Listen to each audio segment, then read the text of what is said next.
I'm Joyce Hornady. You might say accuracy is my business. I make bullets.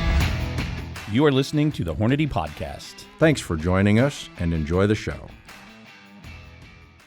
Hello, everybody. Thank you for tuning into this episode of the Hornady Podcast. I'm your host, Seth, and today I have marketeer Preston Lentfer and Assistant Director of Engineering, Joe Thielen. Guys, thanks for coming on the show. Pleasure, Seth. Thank you. So, the purpose of the show today, we've went through a bunch of cartridges and just kind of taken a deep dive into their history, really. And as it turns out, our listeners really enjoy this stuff. And to be honest with you, I really enjoy it too. When you look back at like 308 Winchester, we did the 30-06, we did the children of the 308. Well, now we're going through the children of the 30-06. And the 270's probably got the most commercial appeal of all of those children's of the 30-06. One of my personal favorites was the 25-06. But the topic today, 280 Remington. So we'll talk about the 280, and we're also going to talk about the 280 Ackley. And although I don't have one, it's probably a really close number two, maybe edging out as number one of my favorite children of the 30-06 because it just looks cool. I don't know. There's a nostalgia there. There's some romanticism to the 280 Ackley. But let's not breeze over the 280, the straight 280 Remington, because it is capable, although just not very popular, really, currently anyway. No, I was a little bit late to the party, I would say. 270 came out long before it. 280 Remington came out 1957. Mm-hmm. So the 270 had already been out for what? 32 years. 32 years. Wow. Yeah. Well, and then got all the notoriety the 270 did. Yeah, a lot of writing about it, all that. Well, but they're both capable with the 270 with a 3-decade head start. Yeah. You kidding me? Yep. Yeah, that one's a kind of a no-brainer. But to set the stage, go ahead. And 7mm has always been kind of in the shadows.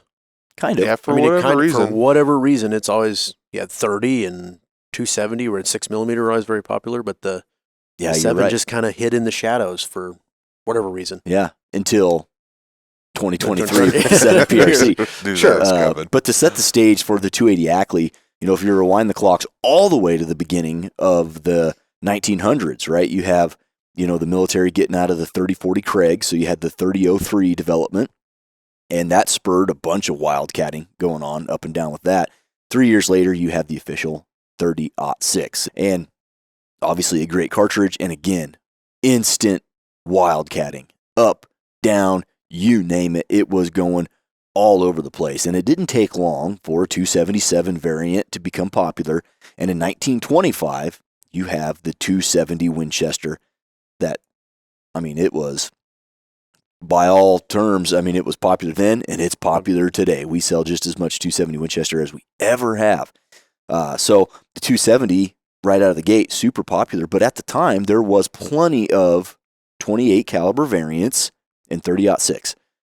You look at the 7mm 06 mash burn. You had a bunch of other, Elmer Keith and a few other of his buddies playing with it, the 285 OKH. You have had the straight up 7mm 06, as they called it, but it never really caught on. And I don't know what possessed the people at Remington, but they decided they were going to take that cartridge for SAMI approval in 1957. Yep, and to set the stage, it's a long action 3.340 overall length standard bolt face cartridge, 473 diameter bolt face. So the same as your 270, the same as your 30-06, the same as the 25-06. That family of cartridges, kind of skinny and long. And well, I guess you do have to credit Remington because the 7mm 06, the 285 OKH, the 706 mash burn, and all other variants were essentially just 30-06s necked down, which was cool, but there is a chance you could put your 270 in there and vice versa. So with the 280 Remington, they pushed that neck forward to help mitigate any interchangeability problems. By about, 50 thousandths, I believe? Yeah, it was quite a bit. And it doesn't sound like much when you're talking thousandths of an inch, but in the chambering world, that's a lot. Getting cartridges to fit, that's a lot. Yeah, that is a lot. And I think maybe one of the nails, sometimes when you're putting a lid on something with nails, you'll start your nails first and then put it on. I think somebody started a nail in the coffin at Remington when they came out of the gate and it was available only in the 740 semi-automatic. Yeah. I mean, it was different times, I guess, but yeah. man, I don't know. I wasn't alive in the 50s, and I know in the 50s there was a lot of that new age stuff going on. I don't know. I can't help but think that that's pretty much sealed its fate out of the gate. Yeah. Yeah, maybe some of the Midwesterners were accuracy by volume. I don't know. Well, that's true. And you know what? You're probably right. If that was their market, is timber hunting, because after the 740 semi-automatic, it was available next in the 760 pump action. And nothing screams, Minnesota whitetails or heavy timber, or Wisconsin, yeah, for that matter, than Winchester 760 pump with like an 18 or 20 inch barrel. Yeah. And so I can't help but think that hurt it, especially right out of the gate. And Remington had the 721, the precursor to the Remington 700. That would have been a great candidate for it. But yeah, I don't know. We may never know. We may never know. But there was, we're talking kind of negative about it now. There's still plenty of good aspects to the 280. When you compare weight to weight, when you look at 7mm bullets versus 277 diameter bullets, for the same weight, you're going to get better BCs. Yeah, and more energy on target, usually a little heavier. Mm-hmm. So certainly better sectional density, with the 7mm, I believe. Yeah. BC, I think, might argue with you, same weight for weight, the 277 might be a little bit better, no? Like a 150 for a 150? I think they're going to be... Well, the 150 for a 150, a 270 would be better because it's a little smaller diameter. Okay. But if you get, 150 is fairly, because 7s, you're going to shoot a lot of them 150, 60, 70 grain bullets, where 270, you're going to kind of max out at 150. Well, that's a good point. Yeah, so the 270 maxes out at 150 grains, and even those 150s were round-nosed bullets. A lot of them to start with, for sure. Spire point. Back when you're in the 20s, 30s, 40s, 50s, versus the 280, you're going to have a 150 grain bullet, Spitzer shape with a flat base, maybe even a boat tail not long after. Sure. Yeah, and then in the 7mm, you can also go all the way up to 175 grain bullets, both for hand loaders and some factory options as well. Yeah, it's a little bit heavier game from the 280 Remington. I envision it as more of that. I mean, you can shoot elk with it, mule deer. I mean, the 280 in a capable rifle is a very open terrain usable cartridge with the bullets that you can shoot. Yep. I have to imagine, I don't know this, but I have to imagine that a lot of the ammo initially had to be loaded maybe a little softer for pressure compared to a 270 because it was being primarily used in those semi-automatic, like those platforms. 740. Maybe. I mean, I don't know. But very well could be. Well, yeah, because when you look at the velocities between the 280 and the 270, if I was 100 in 1960, I think I'd go 270 every time. Sure. Yeah. But that's not to say that would have been the right or wrong answer, because they're both good. And for the majority of hunting that was going on at the ranges people were hunting, man, you had these bigger bullets, bigger diameter, higher sectional density. Shooting elk or moose and stuff like that, it would have been fantastic. Yep. Or in the timber, like you say, where something might get in your way, a little heavier bullet's going to help you. That's why they built those round nose, more blunter projectiles, because they wanted them to, if they bumped something, it would at least have a better chance of continuing on the path straight. Sure. Yep. Yeah, that makes sense. I will maybe go back a little bit, but I don't want to dog on it, because it is truly a fine cartridge. It's a good very cartridge. Very capable. But Remington had a little bit of hiccups naming the thing, I think. They renamed it back in the 70s. I can't remember what year that 7mm Remington Express. In 78, they first changed it to the 7mm 06. So, I mean, that makes sense. That makes sense, especially if that would have been like the original name. Sure. But then before the end of the year, they renamed it again to the 7mm Remington Express. So, and that name is still on Sammy, isn't it? Still has an interchangeable name? Two of them, yep. Okay. So it confused some people. Yeah. It confused some folks, maybe thinking that it was a 7mm Remington Magnum. The 7 Express, 7mm. Exactly. Yeah, because they see the 7mm. And then they ended up changing it back to 280 in like 1981. Yeah, not long after that. So they tried to kind of revamp it. Yeah. Just 270 was there first. It was there first for north of 3 decades. Yeah. Hornady V-Match ammunition, loaded exclusively with Hornady ELD VT bullets. The low-drag design of the ELD VT bullets provide high velocity retention and minimal wind deflection. Initial offerings include 22 arc, 6 arc, 6mm Creedmoor, 6.5 Grendel, and 6.5 Creedmoor. Elevate your varmint shooting experience, shatter records, and make your mark like never before with V-Match ammunition from Hornady. And I think one of the other things that really, again, it sounds like we're dogging on it, but one of the things that Remington did that continued to dog on the 280 was 1962. Hats off, 7mm Remington Magnum. Yeah. And so you have 5 years later, you come out with a cartridge. It's not widely accepted yet because the 270's got such a strong foothold. 5 years later, you come out with an absolute hot rod. Yep. And now you're getting north of 270 Winchester velocities with the heavier bullets.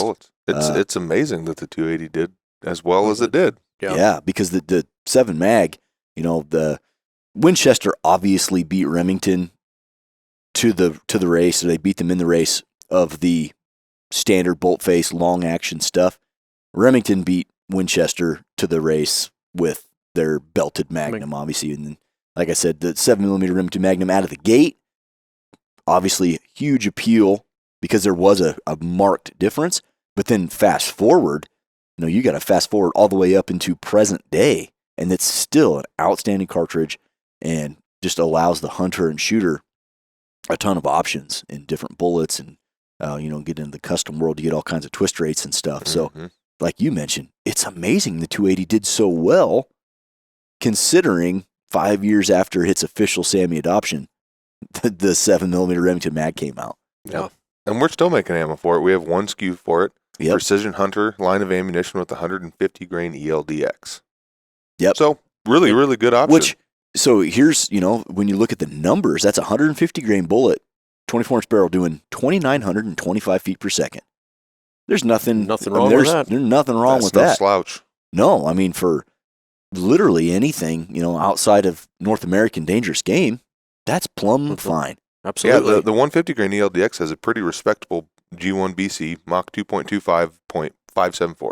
Yeah, that's pretty darn good. It's a good bullet. It's a very efficient bullet. An efficient bullet. And that's going pretty quick. And north of 2,900 feet per second, you're really not giving up much, if anything, to the 270 Winchester. And you're shooting a little bit bigger frontal diameter. So I could see why people still wouldn't mind having a 280 Ackley, or excuse me, a 280 Remington around, simply because it is capable. There was a little goof there. I think we ought to talk about that one a little bit too. Yeah, the 280 Ackley. Well, that's probably my, when we talk about 280, okay, yeah, 280, whatever. When you look at the 280 compared to the 280 Ackley and even the 7mm Remington Magnum, as soon as the 7 mag came out, the 280 is like it's the equivalent of microwaving fish in the break room. It's just not good, right? So that happened recently. I don't know if you were here for Is that. that where that? No, I wasn't here for that. It's just not good. And then you have the 280 Ackley, which it turned up the cool factor. And of all of the Ackley cartridges, the 280 is the one that is most common across the country. I mean, there's some cool ones out there that don't have the appeal that the 280 Ackley does. And I have not brushed up on my P.O. Ackley books, but I believe I remember reading something about he really thought that the 280 benefited, of the cartridges that were improved, the 280 benefited about the most. Yeah, probably his favorite, I would say.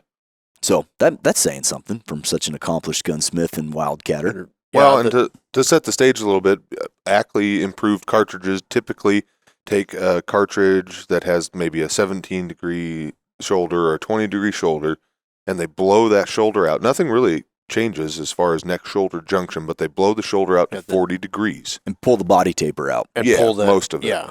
Yep. They just take all of that shoulder and move it forward and sharpen it up, essentially. Typically adds, 3 to 6%, 5% more volume. 5 is a good number, yeah. Yep. So, and that was a great, as far as the P.O. Ackley Wildcats go, that was really great because you could take a factory rifle, get it cleaned up with a reamer by a competent gunsmith, and then fire form your standard brass right in that chamber, and now you've got, brass to reload, and you're set to go. And he did tons of stuff. The 17 Hornet, he did the 22 250. I mean, you name it, there was an Ackley Improved chamber, and that wildcatting was going on kind of instantly when the 280 came out. Before the 280 Remington came out, you had Fred Huntington, who later founded RCBS, and you had P.O. Ackley himself playing with, like I said earlier in the podcast, 7mm .6 mash burns, 7mm .6s, and as soon as the 280 became standardized, now you have a source of factory ammo and brass that's stamped 280. So they switched their focus over to the 280 Remington, and I don't quote me on this, but I believe the RCBS version is a 30 or 35 degree shoulder. 35. Yep, and then the P.O. Ackley, he's 40 degree. Yep, but kind of incredible to me. The most incredible part about Ackley Improved cartridges is that you can take standard 280 Remington ammo and shoot it, and all of a sudden you have Ackley brass. That's so cool to me. I love forming brass. I mean, it's a giant pain in the butt. I did it one time just to try it. Holy cow! Have you ever hydroformed brass? You just like the No. new shape that comes out of there, like it is bang, cool. and it transforms it. 40 degree shoulder. Something. It looks like the darling. Apollo space Yeah. shuttle with a bullet sticking out of it, right? Yes, it does. looks Yeah, cool. It looks It cool. does But look cool. yeah, Fred actually had the 35 degree as soon as the 280 come out. P.O. just abandoned his 7mm .6 Improved and just said, let's move over and do this 280 Ackley from the 280 Remington. Because it did have a different neck location, like we Right. talked about. So probably a good idea to just abandon it. One thing to note with the original 280 Remington, 1 in 10 twist. You go 280 Ackley, getting closer to the 1 in 9 twist. And, we'll talk more about it, but just to jump to the end real quick, Noslin introduced the 280 Ackley to Sammy. It is Sammy approved with a 1 in 9 twist. Yep, that was so you in can shoot 2000s. Yep, Yeah. 2007 or 2008. I think it was 2008. So you're shooting some of the highest BC bullets out there. Yeah. You're missing out on a few, but the 162 ELDX, 175 grain ELDX in some conditions is going to stabilize. Yeah. So that there's plenty of meat on the bone. So we talked about it's 3 to 5, maybe 6% more going from a standard cartridge to an Ackley. Well, what does that equate from a velocity standpoint in the 280? It's about 100 feet with those heavier bullets. So you think about that. Now you're 28, 2900. Now you're 2900, 3000 feet. That's 7 mag performance. It is. Or darn close. It's darn close, and that doesn't. I think the 280 that we were talking about earlier, that this was the one that P.O. felt really benefited from the shape change, and we look back on it now and can be like, well, yeah, that makes perfect sense because it became more efficient, right? You're pushing those 160, let's just call them 160-ish grain bullets. Well, you need that little bit more boiler room to put that little bit slower powder in there to get it all burn out. Now you got the volume, it can burn out. You can put a little bit more in there, keep the pressures down. So I think that's why it works so well, is because the volumes and the ratios and everything worked out. So, yeah, which is kind of cool. Both of them have pretty decent throats in them. Yeah, very similar, actually almost identical Yeah. throat from the quick check that I did anyway. Yeah, from the Sammy prints, yeah, they're almost the same. Yep. Freebore diameter is 285.6, so just about a thou and a half over bullet diameter. Mm-hmm. Yeah, not the only bad. thing you would say that could be refined if we developed it today would be there is no free bore. There's no cylindrical section Yeah. in the freebore, correct? Yeah, so with traditional bullets that were available at the time, it was probably Fine. plumb fine. That's what you wanted, yeah, Yeah, absolutely. With today's ogive profiles and the shape of our bullets, you could probably refine that a little bit, but there's nothing wrong really with that chamber design. They did a pretty darn good job. And with a good bullet, it's capable of tremendous accuracy. Both of them, the 280 and the 280. I was going to say, both of them shoot pretty darn well, at least in our testing. Look at this. 100 free bullets when I buy these select Hornady reloading tools. Wow, 500 free bullets with certain Hornady reloading presses and kits. Well, what do they have? Let's get loaded. There's no better time to stock your reloading bench. Choose from the most durable, precise, and convenient tools on the market and receive free bullets to get you loaded. Visit Hornady.com for further details. Next time we get loaded, I'm buying. Now, you personally have a 280 Ackley Improved, correct? I do. You go hunting with. Yep. Do you hand load for it, or do you just run the factory ammo? I've done both. Both, but I put this going back a while. We should have done the 7 PRC like 10 years ago, and then I would have just a 7 PRC. But I did the 280 Ackley to do exactly that. I had a 7 mag, and the thing, it was great performance, but it kicked, belted, all of those things. Yeah. And let's also not breeze over that 7 mag. One of the precursors to the 7 PRC, you had a custom twist rate, you had a custom chamber reamer that you designed. That 7 mag was not Sammy spec even close, other than you used standard 7 mag brass. Yeah, exactly. And the same can be said for the 280 Ackley, because I was looking for that, soften up the recoil a little bit, but keep all the performance. But I wanted to shoot 175 grain ELDXs, 162s, match bullets if necessary. So that 280 has a little bit of free bore in it, but you can still shoot factory ammo. And then it's got, I want to say we put a 1 8.5 twist rate on it, so you could shoot those heavier bullets. But from a performance standpoint, that rifle accuracy, velocity, trajectory, all of those things is an absolute stud. It's a great cartridge to use for hunting, especially at a little bit further distances. Yeah. And you, if I remember right, you kind of put that rifle together with your wife in mind, because I think she had either drawn an elk tag or had some hunts coming up. Well, or we were going to start, wanting to hunt and elk out west, cow elk and stuff. And that was the whole purpose of that rifle, was a little bit further shots, heavier bullets, elk size game, softer shooting. Mm-hmm. Absolutely. That was the whole purpose of building that gun. And my daughter shoots it now, so it works really, really, really well. So I can see why back in the day when they, developed it, PO and the guys are like, man, this works really well. Yep, I believe you. So it's still working good today. When you were hand loading, it seems to me like it's like in a sweet spot of powders. What were you using?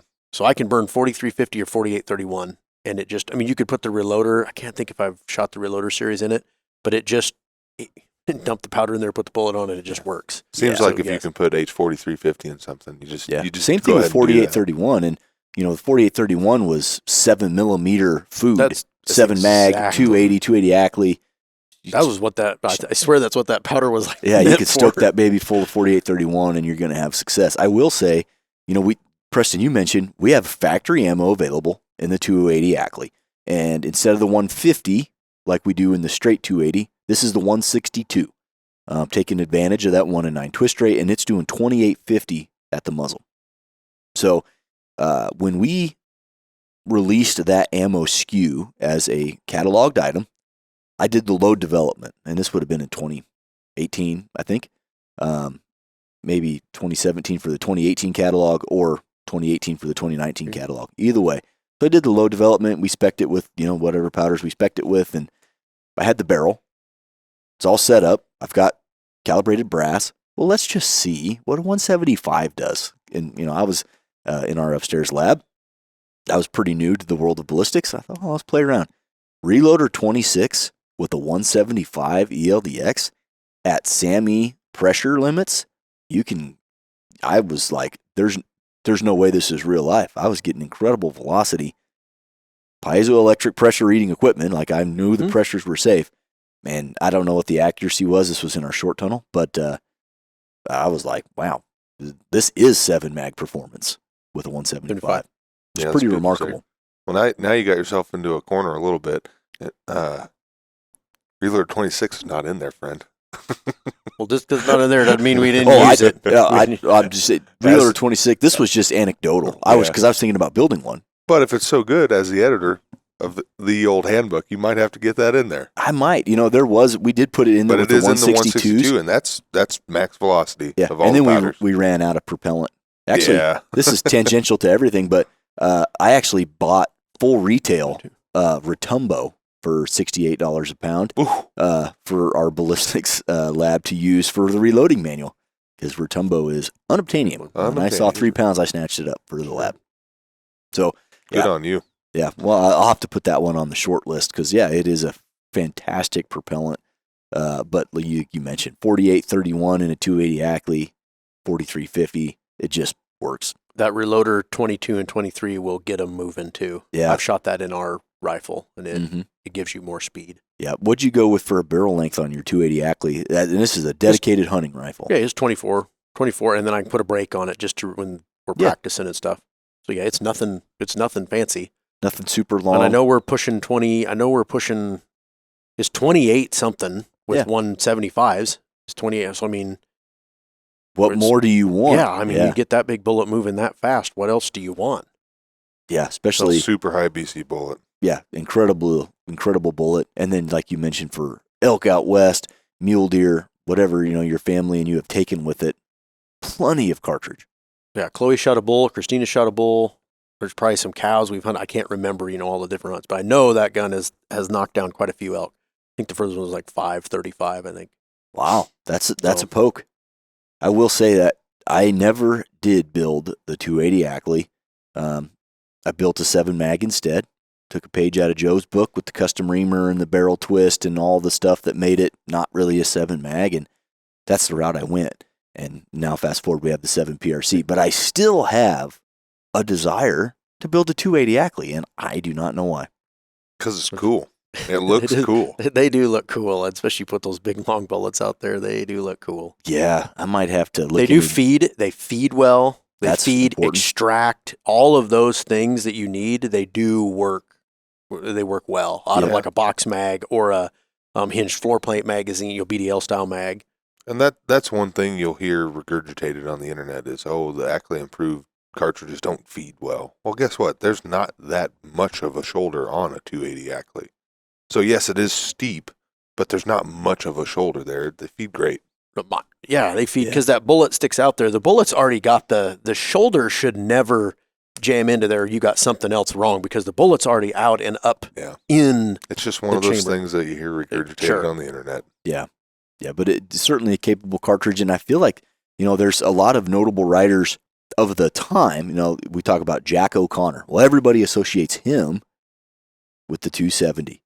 Well, one of the last rifles that he had built was chambered 280. So that does say something about its capability that where you had notable writers of the time. Well, fast forward, notable writers of today's time. You've got Joseph Von Benedict comes to mind.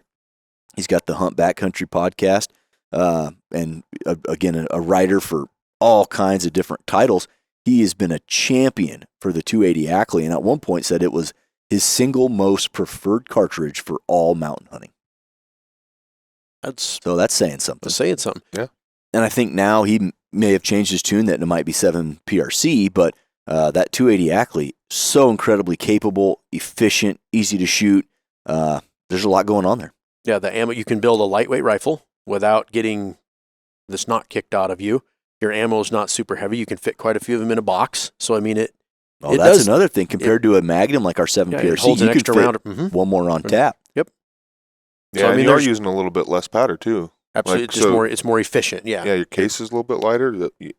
If you're counting ounces, your ammo is lighter. For amount, absolutely. Yep. That's something I hadn't hashed out, but you can. There's a lot of those box magazines. You can get 4 down there. Yeah, and like 7 mag, you're talking 2 or 3, depending on what it is. Mm-hmm. So that's something to be, considerate of, I suppose.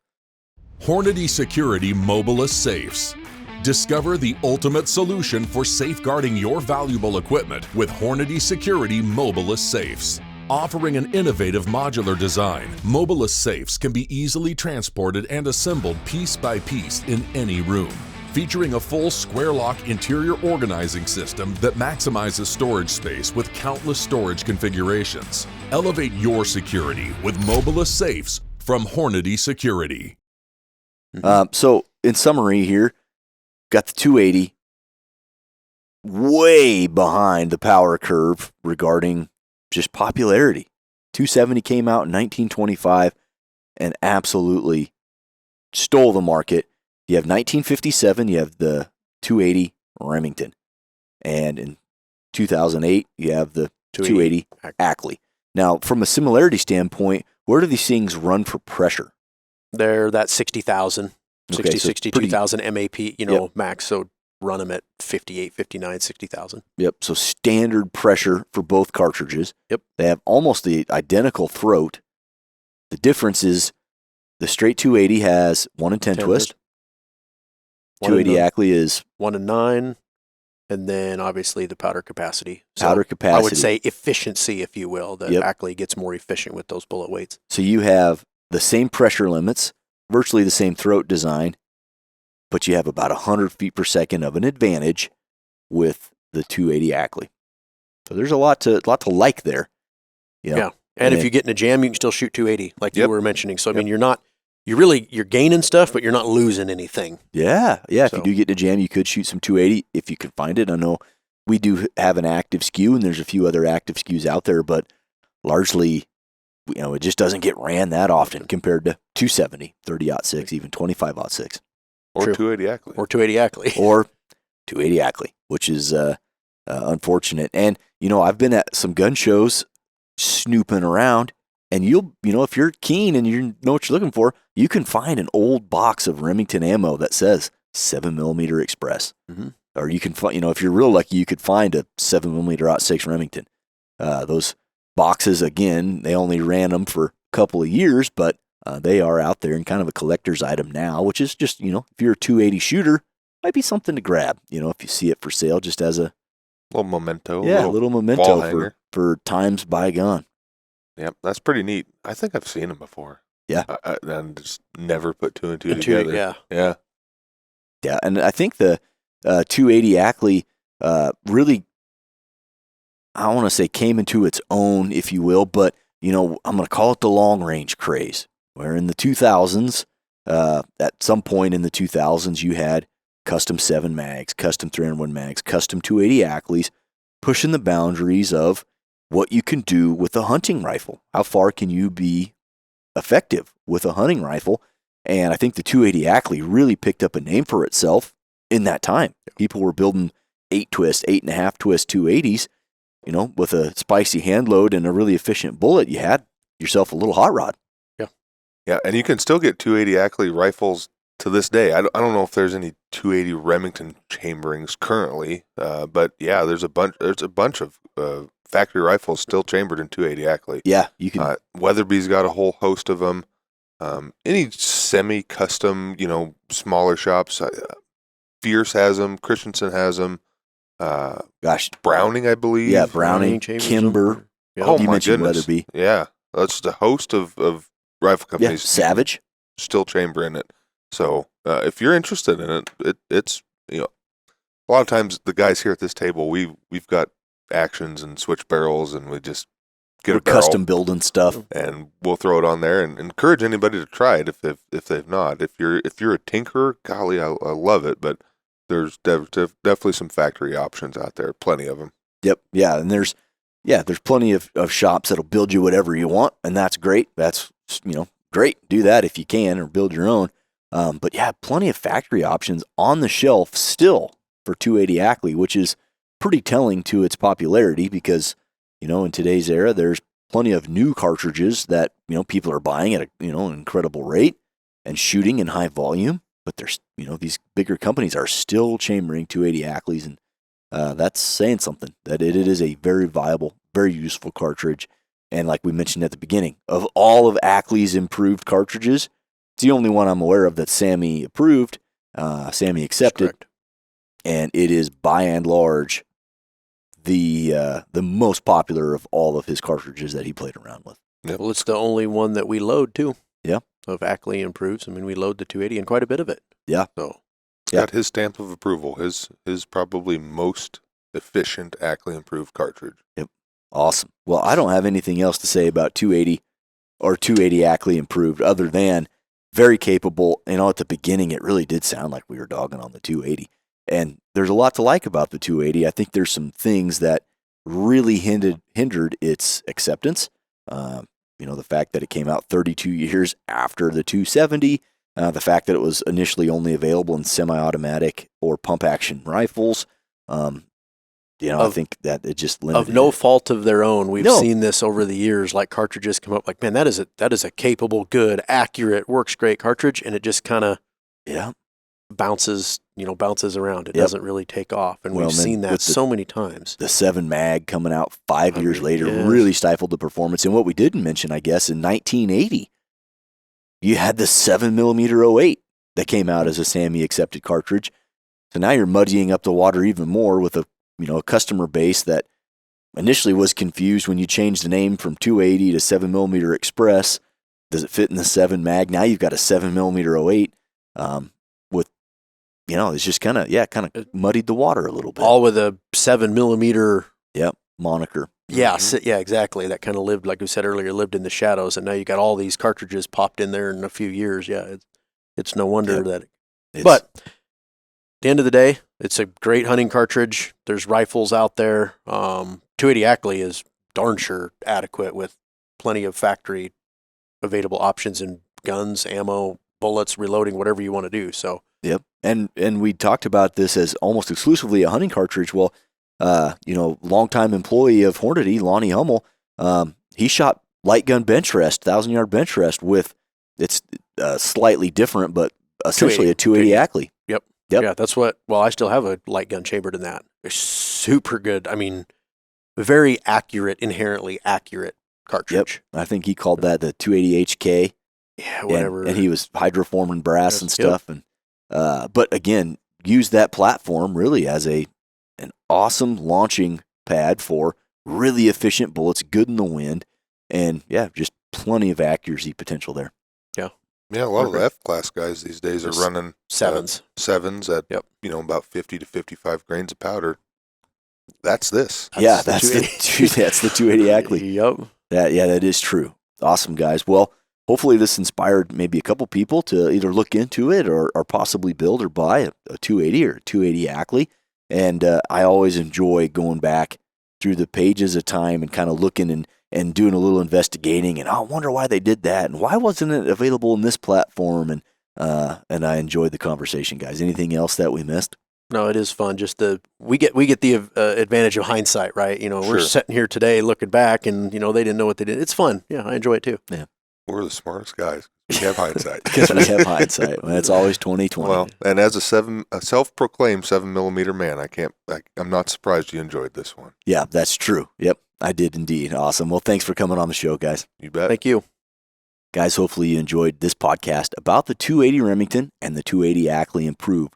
Both incredibly capable cartridges. We hope you enjoyed it. We'll catch you on the next one.